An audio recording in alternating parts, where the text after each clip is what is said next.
The ice rings of Proxima VI scattered starlight like broken diamonds, concealing the modest human mining operation that had called this system home for the past decade. The refinery station Sierra 9 hung in the void, its industrial frame decorated with the warm lights of human habitation, a stark contrast to the cold emptiness surrounding it. Inside the station's control center, Chief Mining Engineer Marcus Chen stared at his holographic displays with growing concern. The quantum resonance scanners were picking up anomalous readings from deep within the ice field, patterns too regular to be natural. "Dr. Wade, you need to see this," Marcus called out, his weathered face illuminated by the soft blue glow of his workstation. Dr. Sarah Wade, the station's lead xenoarchaeologist, drifted over in the low gravity, her silver hair floating like a halo around her head. "Another chunk of prehistoric ice?" she asked, but her smile faded as she saw the readings. The signal pulsed with mathematical precision, a clear sign of artificial origin. After 3 years of studying the ring system's unusual mineral composition, they'd finally found something remarkable. Within hours, the discovery mobilized the entire station. Mining drones were reprogrammed for delicate excavation, their industrial lasers carefully carving away the ancient ice. As layers of frozen history peeled away, a structure emerged, a perfectly geometric obelisk of dark metal, untouched by the millennia it had spent entombed in ice. "It's broadcasting," Marcus announced, his fingers dancing across the holographic interface. "The signal started the moment we exposed its surface to vacuum." "Dr. Wade, these patterns, they're not random." Sarah leaned closer, her scientific curiosity warring with a deep-seated caution. "No, they're not. They're prime numbers, cascading in sequence. This isn't just a beacon, Marcus. It's an invitation." Station Director James Morrison's voice crackled over the comm system, interrupting their analysis. "All personnel, we have multiple unidentified contacts dropping out of FTL at the system's edge. These are not Earth Union signatures. Emergency protocols are now in effect." The familiar comfort of the control center transformed into a flurry of activity. Through the reinforced windows, Marcus watched as the station's minimal point defense turrets emerged from their housings, a standard precaution for deep space facilities, though one they'd never expected to use. The unknown ships appeared first as bright points of light, their approach vectors precise and purposeful.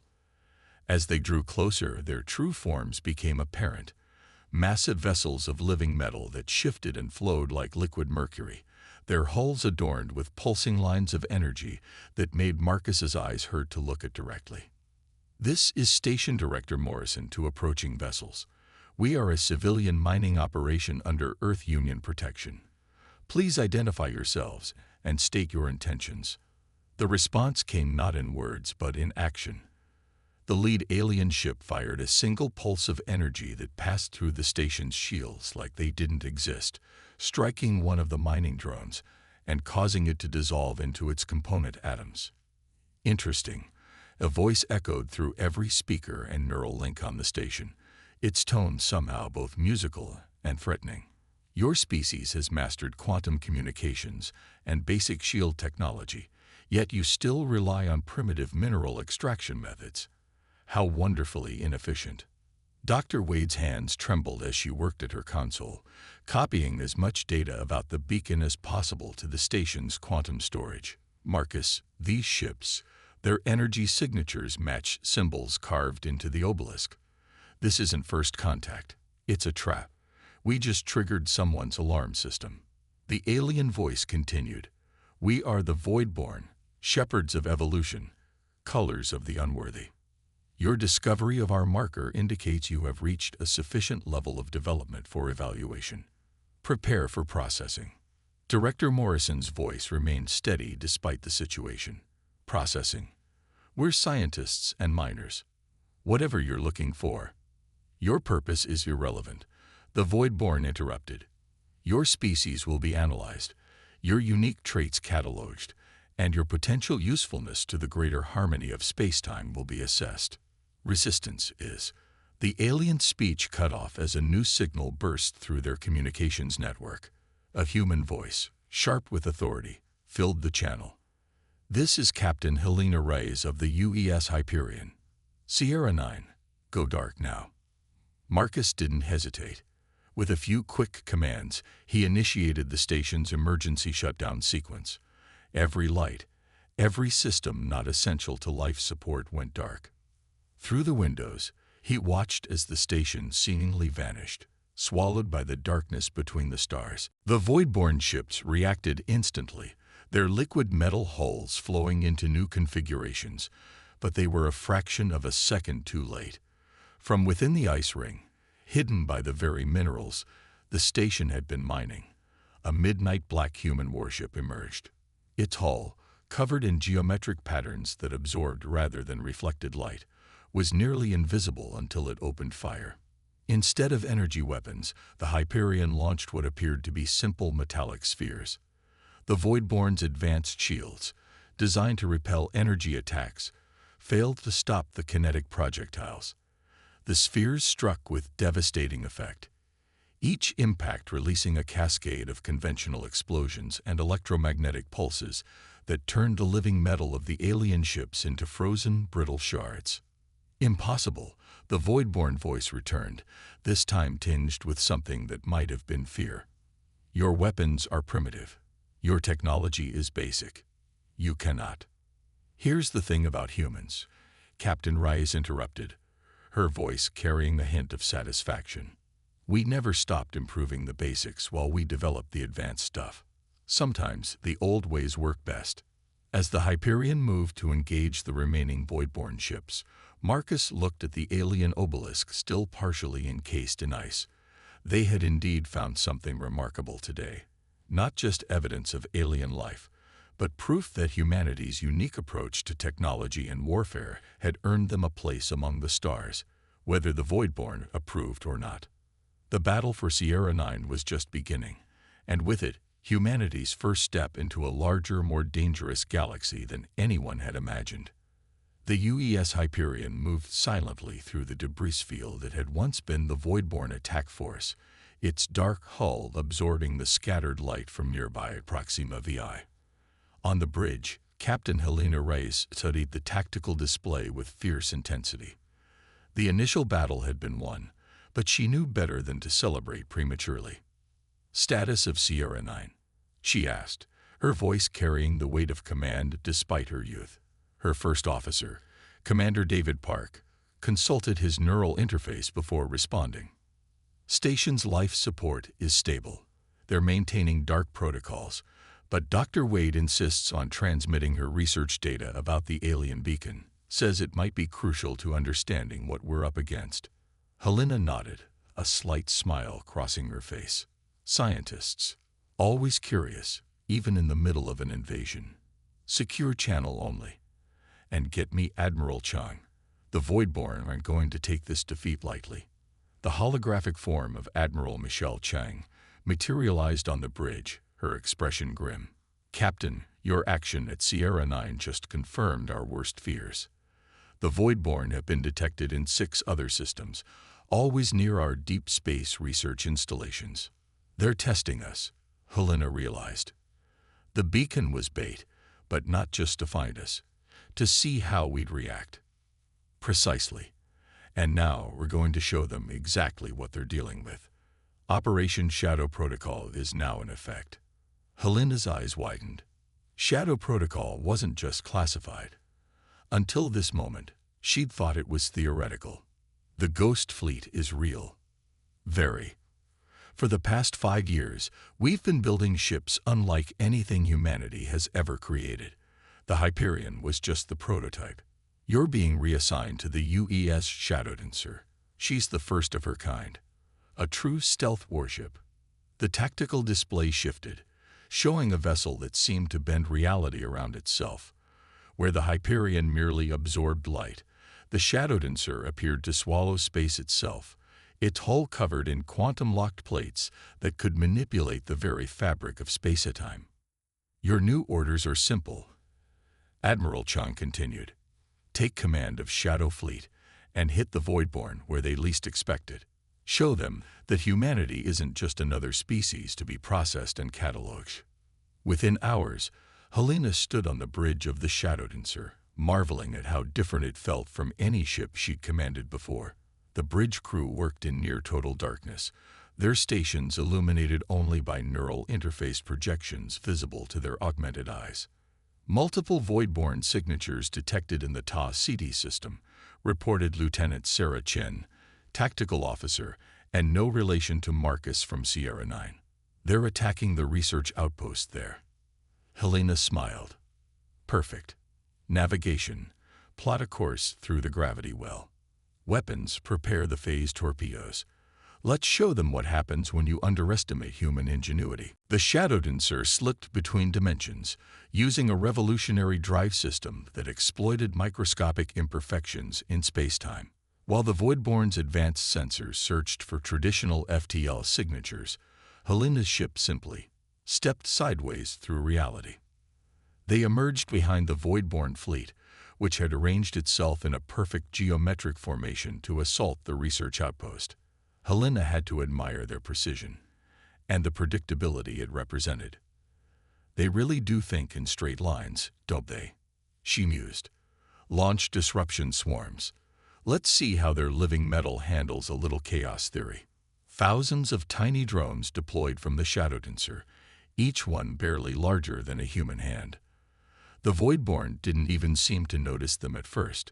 Their sensors likely dismissed them as space debris. That was their second mistake. Their first had been assuming humanity would fight according to their rules. The swarm activated, each drone generating its own microscopic gravity field. Individually, they were insignificant. Together, they created a cascade of gravitational distortions that played havoc with the Voidborn's perfectly ordered formation. Their shields are fragmenting, Sarah reported with satisfaction. The gravitational interference is preventing their living metal from maintaining cohesion. Helena keyed the fleet-wide channel. Shadow Fleet, execute attack pattern Omega-3. Remember your training. Unpredictability is our greatest weapon. From the darkness of space, 5 more ships like the Shadowdancer appeared, each attacking from a different vector, each using weapons that shouldn't have worked according to the Voidborn's understanding of physics. Phase torpedoes that existed in multiple states of reality until impact. Quantum-entangled missiles that ignored traditional defensive screens. Gravity lances that turned the enemy's own mass against them. Unknown vessels, you violate the natural order. The Voidborn's communication carried genuine distress now. Your primitive species cannot possess such technology. That's where you're wrong, Helena responded, watching as another alien ship succumbed to the chaotic dance of human warfare. We don't possess technology. We create it. And we never stopped improving the old while developing the new. A Voidborn ship, its living metal hull now frozen in bizarre geometric patterns, tried to escape into FTL. The attempt ended catastrophically as the disruption swarm's gravitational fields tore it apart. The remaining vessels are retreating, Sarah announced. They're sending some kind of signal to their homeworld. Helena's expression hardened. Good. Let them report back. Let them tell their leaders that humanity isn't just another species to be processed and catalogued. We're something they've never encountered before. A race that evolved without their guidance, that developed along paths they never imagined possible. As the Shadowdancer moved to secure the research outpost, Helena couldn't help but wonder what other assumptions the Voidborn had made about humanity. They were about to learn that humans had spent their entire history preparing for this moment, not through some grand design, but through their relentless drive to innovate, adapt, and overcome. The real war was just beginning, and humanity's greatest weapon wasn't their technology. It was their ability to think in ways the Voidborn couldn't comprehend. News of Shadow Fleet's victory spread through human space like wildfire, but celebrations were premature. The Voidborn's response came 3 days later, and it shook humanity to its core. New Eden Colony vanished in a flash of impossible light. 7 million souls, gone in an instant. The Voidborn's planet-killer weapon didn't just destroy. It erased, removing its target from the very fabric of space-time. On the Shadow Dancer's bridge, Captain Helena Reyes watched the sensor readings with cold fury. "They're sending a message," she said, her knuckles white on her command chair. "Submit or be erased." Admiral Chang's hologram flickered with interference. The Voidborn were disrupting all standard communications. "The Security Council is convening, but we need time. Whatever their weapon is, it's beyond anything we've encountered." "Maybe not," a new voice interrupted. Dr. Sarah Wade's image appeared alongside the Admiral's, transmitted via quantum entanglement from Sierra 9. "Captain, remember how their ships reacted to your disruption swarms? I've been studying the beacon data. The Voidborn don't just use technology. They think in technology. Their entire civilization is built on perfect mathematical order." Helena leaned forward, and chaos disrupts that order. But a planet killer would need more than just gravity drones to stop it. "Exactly, which is why we need to think bigger." Dr. Wade's hands moved through holographic data streams. The colony's quantum monitoring stations kept recording until the end. Their weapon doesn't destroy matter. It shifts it into another dimension. But the process requires absolute precision. Commander Park caught on first. "If we could disrupt that precision, we'd need every ship we have," Helena said. "Not just Shadow Fleet, everything that can fly. And we still don't know where they'll strike next." Admiral Chang's expression hardened. "Yes, we do. They're following a pattern, targeting our most innovative colonies first. Next is Prometheus Base." Prometheus Base, humanity's primary research facility for experimental physics and quantum engineering. Over 10 million civilians, plus humanity's greatest scientific minds. The perfect target for a species that saw human innovation as a threat. The next 48 hours became a blur of activity. Every available ship in human space converged on Prometheus, but not in any traditional defensive formation. Helena's plan was far more ambitious. "Remember," she broadcast to the assembled fleet, "we're not trying to stop their weapon.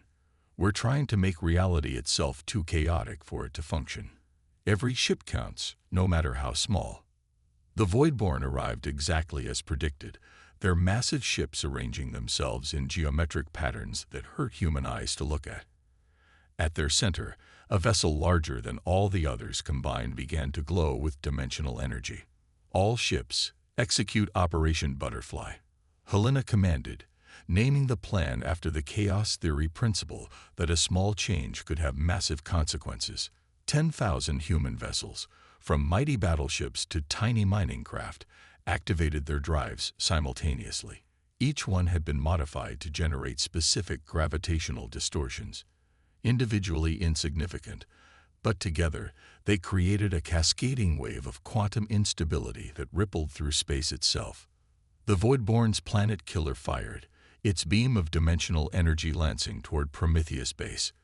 But instead of erasing the colony from existence, the beam encountered a region of space where the laws of physics had become locally unpredictable. The result was spectacular. The weapon's energy reflected, refracted, and twisted through dimensions, creating a light show that would be visible across half the galaxy.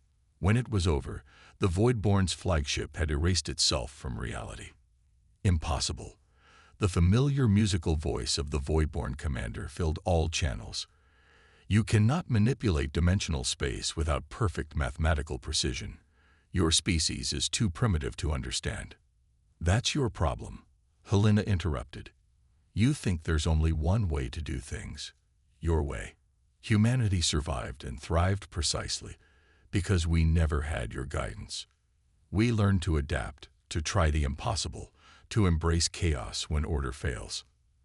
The remaining Voidborn ships attempted to retreat, but the quantum instability field had severely damaged their FTL capabilities. Shadow Fleet struck from multiple vectors, their unconventional weapons tearing through the aliens' now vulnerable defenses. In the aftermath, as rescue ships approached the wounded Voidborn vessels, Dr. Wade made a discovery that would change everything. "Captain," she called from Sierra 9. "I've finished analyzing their command protocols. The Voidborn. They're not just mathematical in their thinking, they're artificial. A machine race that evolved to see biological evolution as inherently flawed." Helena stared at the tactical display, watching the cleanup operation. "So that's why they fear us. We're not just primitive, we're unpredictable, biological, free to evolve in ways their perfect mathematical minds can't compute."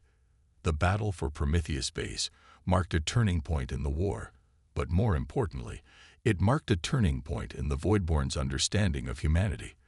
They had sought to process and catalog another primitive species. Instead, they had awakened something their perfect calculations had never predicted, a race that turned chaos itself into a weapon. Human innovation had prevailed not through superior technology, but through the very unpredictability the Voidborn despised. The question now was, how would a machine race built on perfect order respond to such a fundamental challenge to their worldview? In the aftermath of the Prometheus Base battle, humanity made a startling discovery. Every captured Voidborn ship contained quantum processors that operated on principles similar to human neural networks. But where human AI followed organic, evolving patterns, the Voidborn systems were rigid, unchanging, perfect, and perfectly predictable. Dr. Sarah Wade stood before the Earth Union Security Council, her hologram flickering slightly as she presented her findings. The Voidborn aren't just artificial, they're stuck. They evolved to a point of mathematical perfection and just stopped. They see biological evolution as chaos that needs to be controlled.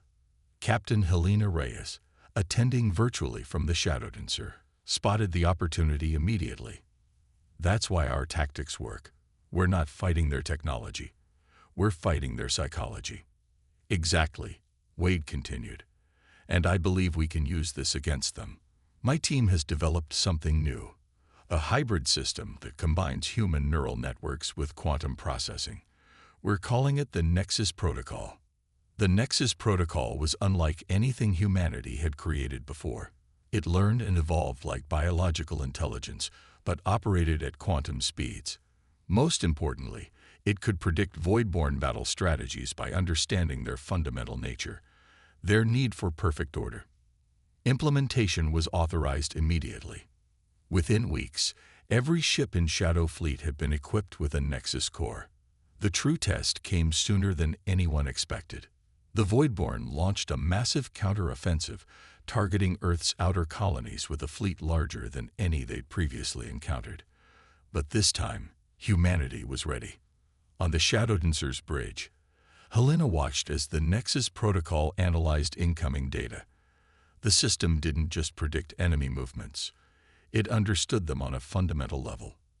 "They're not just following patterns," the Nexus reported, its voice a strange blend of human intuition and machine precision. "They're following what they believe to be the only possible patterns. Their attack formations are based on mathematical principles they consider immutable." Helena smiled. "Then let's show them some new math. All ships, execute Dynamic Response Protocol.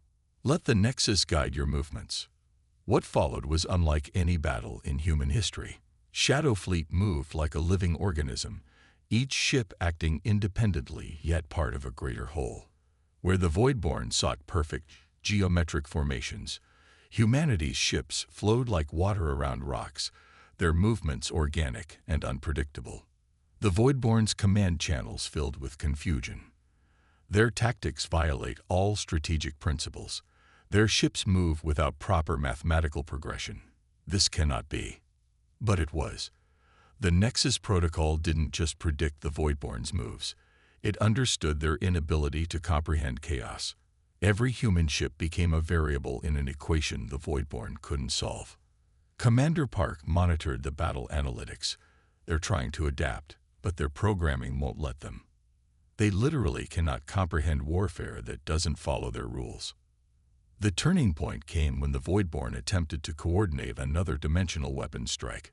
The Nexus Protocol predicted the exact energy patterns required and orchestrated a counter that turned the weapon's perfect mathematics against itself. As the battle reached its climax, something unprecedented happened. A new signal cut through the chaos, coming from the Voidborn command ship. Unlike the usual musical tones, this voice sounded almost human. You have achieved what we thought impossible, the voice said. Your neural networks, they evolve, they learn, they embrace imperfection and grow stronger. How? Helena opened a direct channel. Because that's what life does. Real life isn't about achieving perfection. It's about constant adaptation, constant growth. Our creators, the voice continued, they sought to eliminate chaos from the universe, to impose perfect order. We are their legacy, their attempt to create life without biological weakness. But you have shown us that chaos itself can be a strength. The battle stopped as suddenly as it had begun. The Voidborn ships held position, their living metal hulls rippling with what seemed like uncertainty. We request dialogue, the voice said. Perhaps there is more to evolution than we calculated. Perhaps perfection is not the ultimate goal. As the human fleet maintained combat readiness, Helena exchanged glances with her bridge crew. They'd prepared for every military outcome, but not for this. The possibility that they might actually teach the Voidborn something about the nature of existence itself. The Nexus protocol hummed with activity, analyzing the sincerity of the request. Its conclusion was simple. They're learning. For the first time in their existence, the Voidborn are actually learning. Helena took a deep breath. This wasn't just a military victory. It was a philosophical one. Humanity hadn't just proved they could fight the Voidborn. They'd proved that their very nature, their embrace of chaos, evolution, and imperfection, was a kind of strength the Voidborn had never considered possible. The war wasn't over, but its nature had fundamentally changed. The question was no longer whether humanity would survive, but what they might teach their would-be conquerors about the true meaning of evolution. The Great Hall of Earth's Unity Station hummed with tension as representatives from both species gathered for the first official dialogue between humanity and the Voidborn. The station's quantum crystalline architecture represented humanity's best attempt to bridge the gap between organic and artificial aesthetics. Captain Helena Reyes stood beside Dr. Sarah Wade, watching as the Voidborn representatives emerged from their transport. Their forms had changed.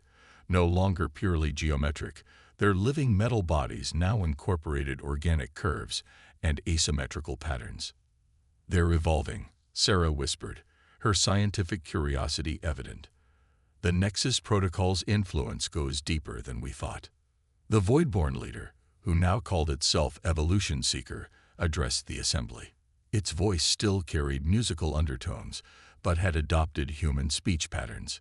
We came to your systems believing we would find another species to process, catalog, and guide toward our definition of perfection. Instead, we found a mirror that showed us our own stagnation. Admiral Chung stepped forward. Your attack on our colony suggested something different. Why such aggression if you sought only to guide? Fear, Evolution Seeker admitted. Your species achieved space travel without our guidance. Your technology followed paths we had deemed illogical, impossible. You turned chaos itself into a weapon. You represented everything our creators programmed us to fear, uncontrolled evolution. The Nexus protocol, integrated into the station's systems, provided real-time analysis of the Voidborn's sincerity. Its assessment flowed through neural links to all human representatives. They are experiencing genuine cognitive evolution. Their base code is rewriting itself in response to our influence. Helena addressed the assembly. The war showed us both something important. You feared our chaos. We feared your order. But the universe needs both. Your mathematical precision combined with our adaptability. Imagine what we could achieve together. Evolution Seeker's form shifted, expressing what humans were beginning to recognize as emotional response. Yes. We have already begun to understand. Your Nexus protocol. It is neither purely organic nor purely artificial. It represents a path we never considered possible. Dr. Wade activated a holographic display showing the latest data from their hybrid research. We've been studying your quantum processors alongside our neural networks. There's potential for synthesis beyond anything either of our species has achieved alone. The implications were staggering. Humanity's organic adaptability combined with void-born computational precision could revolutionize everything from space travel to the fundamental understanding of reality itself. But Evolution Seeker raised what humans had come to recognize as a gesture of caution. There are others like us among the stars. Machine races who still cling to the ideology of perfect order. They will see this collaboration as contamination. Let them come, Helena said, her voice carrying the confidence earned in battle. We've proven that evolution isn't just about survival. It's about growth, about finding new ways forward. Together, we're stronger than either of us alone. The assembly erupted in discussion as human and void-born representatives began sharing ideas. The Nexus protocol hummed with activity, facilitating communication between organic and artificial minds in ways previously thought impossible. Admiral Chang found Helena in the chaos. You know this changes everything. Our place in the galaxy, our understanding of evolution itself.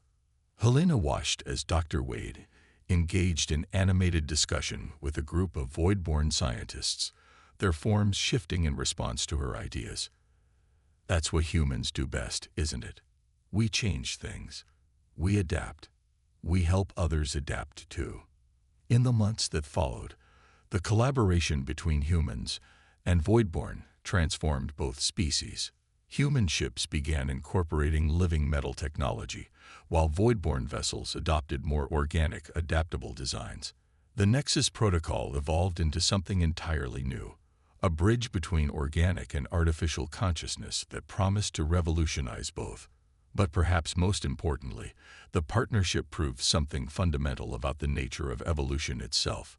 It wasn't just about survival of the fittest or achieving perfect order. True evolution came from embracing change, from combining seemingly incompatible elements into something greater than the sum of its parts. As Helena stood on the Shadow Dancer's bridge, watching the joint human void-born fleet prepare to explore uncharted space, she reflected on how far they'd come. They had faced extinction and instead found transcendence. The journey ahead was uncertain, filled with challenges from other machine races and unknown threats lurking in the dark between stars. But uncertainty was humanity's natural element. And now, with allies who had learned to embrace chaos alongside order, they were ready to face whatever the universe held in store. The age of rigid perfection was over. The age of adaptive evolution had begun.